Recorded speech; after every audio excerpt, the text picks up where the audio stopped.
Hi friends, welcome to Latcham's recipe. இன்றைக்கி நம்ம சேனலில் பெரிய வெங்காயம் வச்சு தான் வெங்காய தொக்கு செய்ய போகிறோம். வெங்காய தொக்கு செய்யறதுக்கு 1 கிலோ வெங்காயம் எடுத்திருக்கேன். இப்போ பாருங்கள், இந்த மாதிரி வெங்காயம் தோல் உரிச்சிட்டு கழுவி துணியில் தொடச்சி தண்ணி இல்லாமல் எடுத்து வச்சுருக்கேன். இப்போ இந்த வெங்காயத்துக்கு என்ன பண்ணணும்னா, இந்த மேலே கொண்ட பகுதியில் திக்காக இருக்குல்ல, அதெல்லாம் கட் பண்ணக்குள்ளே அதெல்லாம் ரிமூவ் பண்ணிடணும். இப்போ அந்த 1 கிலோ வெங்காயத்தையும் இந்த மாதிரி ரஃப்பாக கட் பண்ணி எடுத்துகிட்டு வந்துட்டேன். இப்போ அதை வானலில் நல்லெண்ணெய் ஊற்றிட்டு இதை கண்ணாடி பதத்துக்கு வதக்க போகிறோம். இப்போ அதை வதக்கக்குள்ளே பார்க்கலாம். அடிக்கனமான கடாயாக எடுத்துக்கோங்க, அதிலே வதக்கிட்டு அதிலே நம்ம செஞ்சுக்கலாம் வெங்காயத்துக்கு. இப்போ பாருங்கள், இப்போ கடாய் காஞ்சிருச்சு. அதில் நான் 1 கிலோ வெங்காயத்துக்கு இதுமாரி பெரிய ஸ்பூன் எடுத்துக்கோங்க. அதால் 1 ஸ்பூன் வெந்தயம் எடுத்துக்கிறேன். அதே ஸ்பூனாலேயே 2 ஸ்பூன் அளவுக்கு கடுகு சேர்த்துக்கலாம்.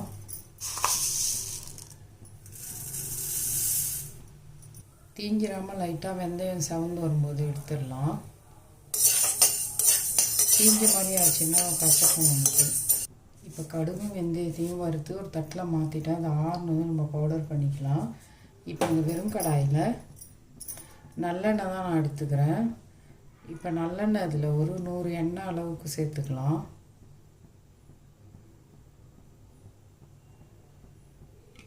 இப்போ இந்த எண்ணெயில் நம்ம ரஃப்பாக கட் பண்ணி வச்சுருக்கோம்ல 1 கிலோ வெங்காயம், அதை நம்ம அதில் சேர்த்துக்குவோம்.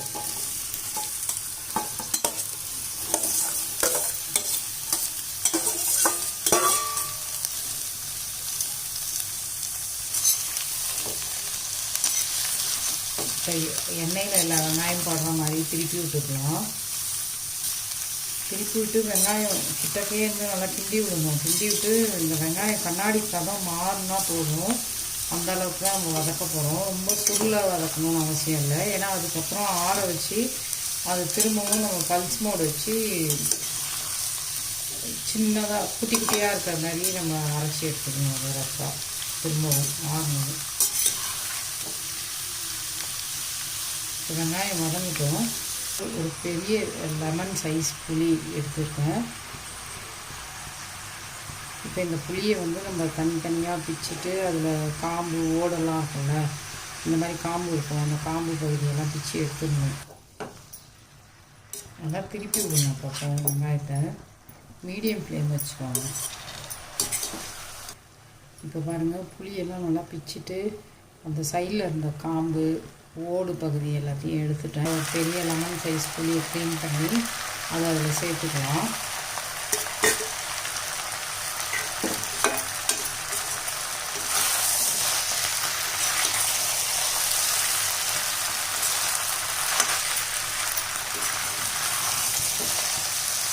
இப்போ சிம் பண்ணிவிடுங்க, ஏன்னா புளியை அதில் சேர்த்து வதக்கி விட்டுருக்கோம்ல, அதனால் கொஞ்சம் சிம் பண்ணுங்க. ஒரு 2 நிமிஷம் அந்த புளி அதில் வேகட்டும்.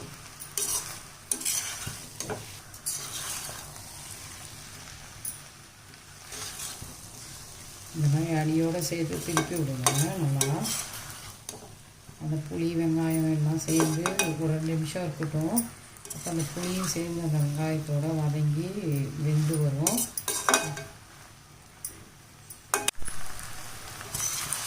இப்போ பாருங்கள், நல்லா வதங்கி வந்துச்சு வெங்காயம்.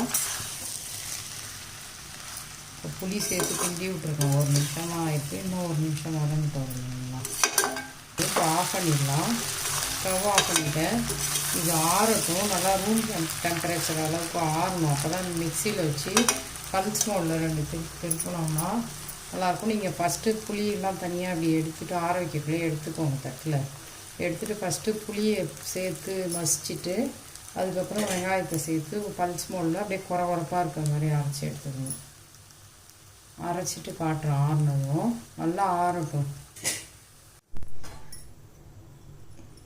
வெங்காயம் வதங்கிறதுக்காக வதக்கியாச்சு, ஆற விட்டுருக்கோங்க.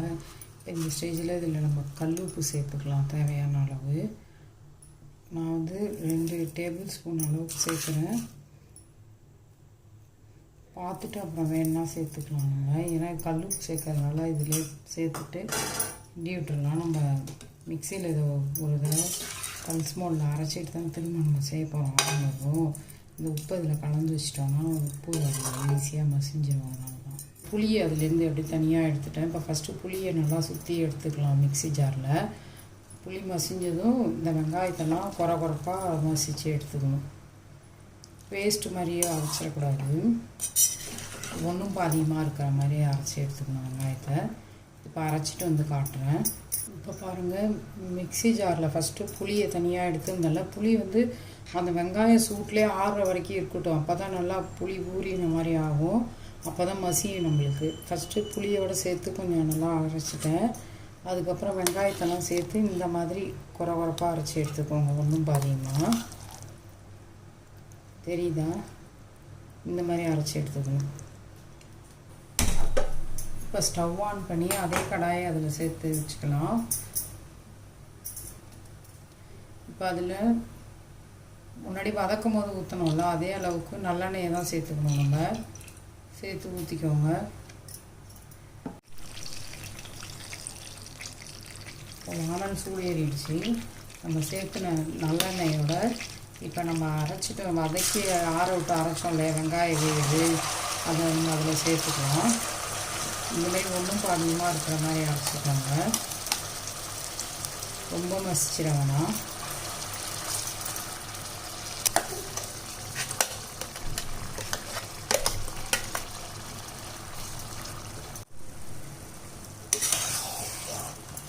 இப்போ நல்லா அதை கலந்து விடலாம், அடி பிடிக்காமல் கிண்டி விடுங்க. நல்லா கிண்டி விட்டு இது நல்லா வதங்கணும். நல்லா வெங்காயம் திரும்பவும் ஒன்று நம்ம ஏற்கனவே உப்பு சேர்த்துட்டோம். இதுக்கப்புறம் நம்ம காரம்லாம் சேர்த்த பிறகு தான் டேஸ்ட் பண்ணி பார்த்துட்டு வேணால் உப்பு பத்தலைன்னா நம்ம சேர்த்துக்கணும். இப்போ கொஞ்சம் ஒரு 5 நிமிஷம் நல்லா வதக்கி விடலாம் வெங்காயத்தை.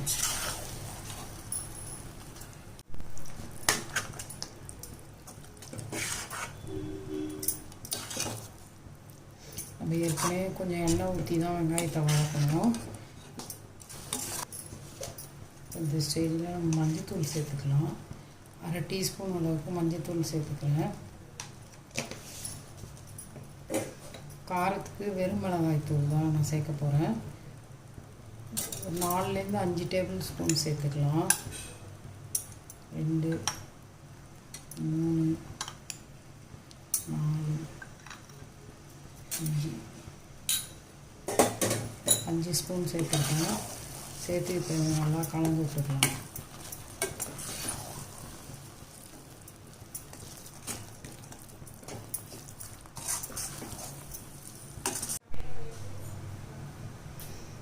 இப்போ காரம் மஞ்சத்தூள் எல்லாம் சேர்த்தாச்சு. நல்லா திருப்பி விடுங்க. திருப்பி விட்டு ஒரு 2 நிமிஷம் மீடியம் ஃப்ளேமில் வச்சு நல்லா கிட்ட கை விடாமல் கிண்டி விட்டால் அது நல்லா ஃப்ரை ஆகும் வெங்காயம். இது எண்ணெயிலே தான் செய்யணும், தண்ணி ஒரு சொட்டு கூட சேர்க்கக்கூடாது. அப்போ தான் கெட்டு போகாமல் ஃப்ரிட்ஜில் வச்சாலும் 3 மாதத்துலேருந்து 4 மாதம் வரைக்கும் வரும். ஏன்னா நம்ம லாஸ்ட்டாக தாளிப்பு போடும்போது எண்ணெய் சேர்ப்போம், நல்லெண்ணெய் தான். அதை கொஞ்சம் நிறையா ஊற்றி தாளித்து இதில் சேர்த்துக்கலாம். இப்போ இது சிம்மில் வச்சிடுறேன். இப்போ இந்த சைடில் எல்லாமே எண்ணெய் பிரிய ஆரம்பிச்சிருச்சு. சிம்மில் வச்சுட்டு லைட்டாக ஒரு மூடி வச்சிடலாம். ஒரு 2 நிமிஷம் கழித்து திரும்ப திருப்பி விடணும்.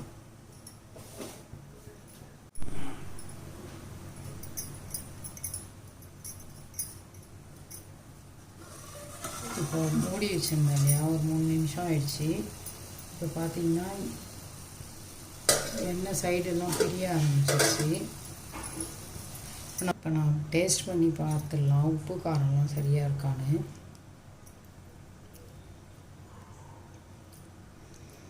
உப்பு காரம் புளிப்பு எல்லாமே கரெக்டாக இருக்குது. நீ இதில் உப்பு மஞ்சத்தூள் காரம் எல்லாமே சேர்த்தாச்சு.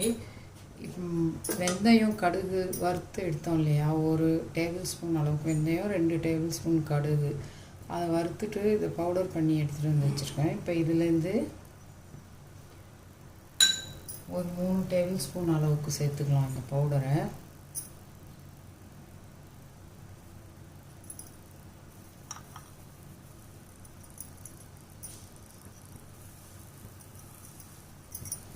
ஒரு 3 டேபிள் ஸ்பூன் அளவுக்கு வெந்தயம் கடுகு வறுத்த பவுடர் சேர்த்துருக்கேன். இதை சேர்த்துட்டு நல்லா கிண்டி விடுங்க. நல்லா கிளறிட்டு அப்படியே மூடி போட்டு வச்சிடலாம். முன்னாடி மூடி வச்சுருந்தோம் இல்லையா, அதே மாதிரி ஒரு 3 நிமிஷம் மூடினோன்னா திரும்ப நல்லா எண்ணெய் பிரிஞ்சு வரும். நல்லா அந்த பவுடர் மிக்ஸ் ஆகிற மாதிரி நல்லா கிளறிக்குவாங்க.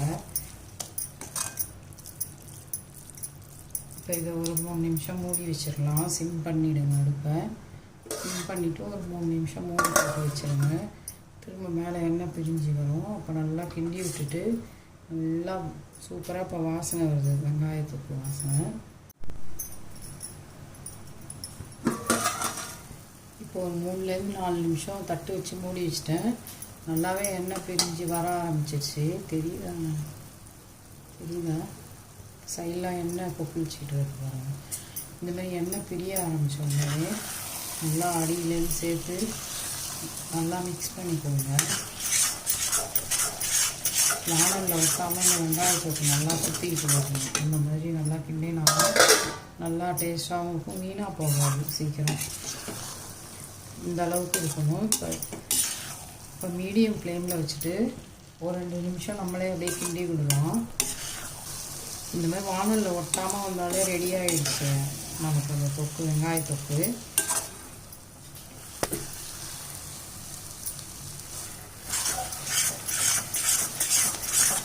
இப்போ மீடியம் ஃப்ளேமில் தான் வச்சு நான் கிண்டிகிட்டு இருக்கேன். இப்படி ஒட்டாமல் இதாக ஆரம்பிச்சுக்கோங்க. தொக்கு ரெடி ஆகிடுச்சு. இப்போ நம்ம இதுக்கு வேறு எண்ணெய் இப்போ நல்லெண்ணெய் ஊற்றி தான் தாளித்து போட போகிறோம்.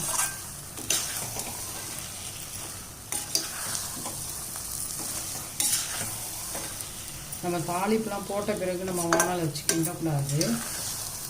அதனால் இப்போ நல்லா இப்போ ஃப்ரை பண்ணிக்குவாங்க. நல்லா அப்படியே வெங்காயம் நல்லா ஃப்ரை ஆகி வானல் வச்சுட்டு சூப்பராக அப்படியே வாசனை கமாமல் வரும்.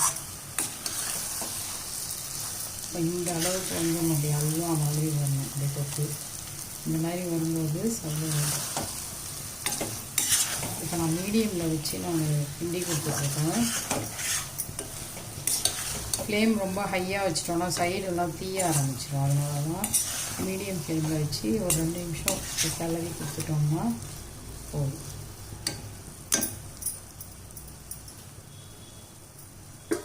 இப்போ ஸ்டவ் ஆஃப் பண்ணிவிட்டு இந்த வானல் எடுத்து அந்த சைடு வச்சிடலாம். ரெடி ஆகிடுச்சு தொக்கு. இப்போ தாளிப்பு கொடுக்க போகிறோம். இப்போ ஸ்டவ் ஆஃப் பண்ணிடுறேன்.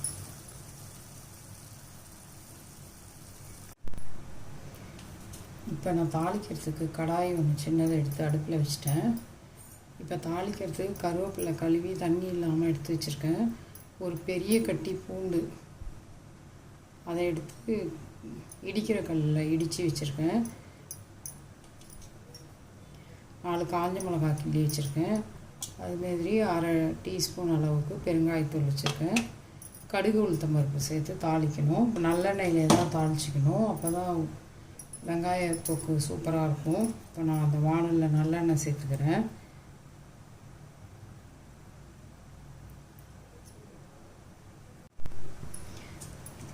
இப்போ எண்ணெய் காஞ்சிருச்சு. அதில் நான் வந்து 1 டேபிள் ஸ்பூன் அளவுக்கு கடுகு சேர்த்துக்கலாம்.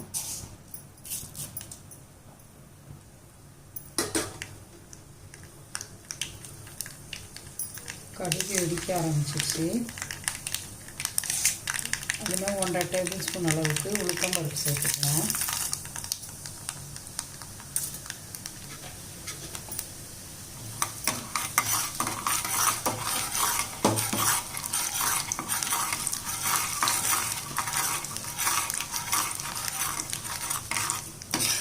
உளுத்தம் பருப்பு செவந்து வந்துடுச்சு. 3 காஞ்ச மிளகா எடுத்து வச்சுருக்கிறது அதில் சேர்த்துக்கலாம்.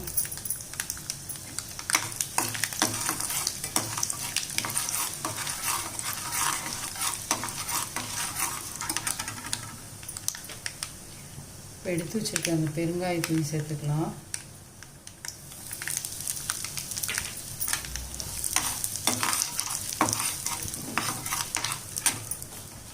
கருவேப்பிலையும் சேர்த்துட்டு அது கூடவே ஒரு பெரிய பூண்டு எடுத்து உரிச்சிட்டு அதை அப்படியே இடிக்கல்லில் வச்சு இடிச்சுட்டேன்.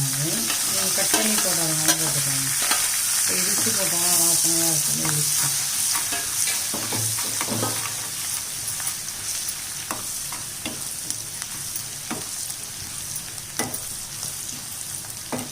இப்போ பூண்டு லைட்டாக வதங்கட்டும்.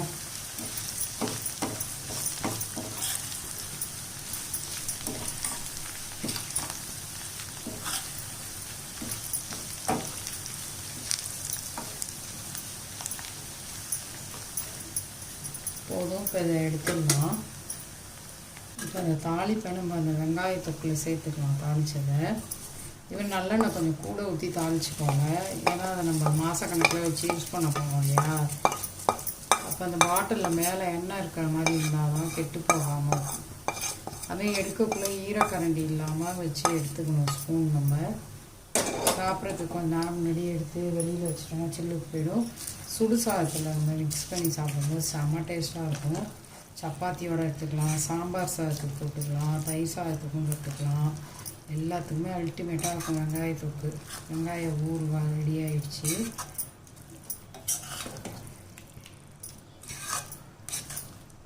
இப்போ இந்த அதை ஸ்டோரேஜ் கண்டெய்னரில் நம்ம ஸ்டோர் பண்ணி வச்சுக்கலாம். இந்த மாதிரி நீங்களும் வெங்காய தொக்கு செஞ்சு வீட்டில் அசத்துங்க. சம்மரில் இது மாதிரி செஞ்சு வச்சுக்கிட்டோன்னா வீட்டில் நமக்கு அவசரத்துக்கு டக்குன்னு சட்னி இல்லைன்னா தோசைக்கு எடுத்துக்கலாம், இட்லிக்கு எடுத்துக்கலாம், சப்பாத்திக்கு எடுத்துக்கலாம், ஒயிட் ரைஸோட செம்ம சூப்பராக இருக்கும். நீங்களும் இது மாதிரி செஞ்சு பாருங்கள், சூப்பராக இருக்கும்.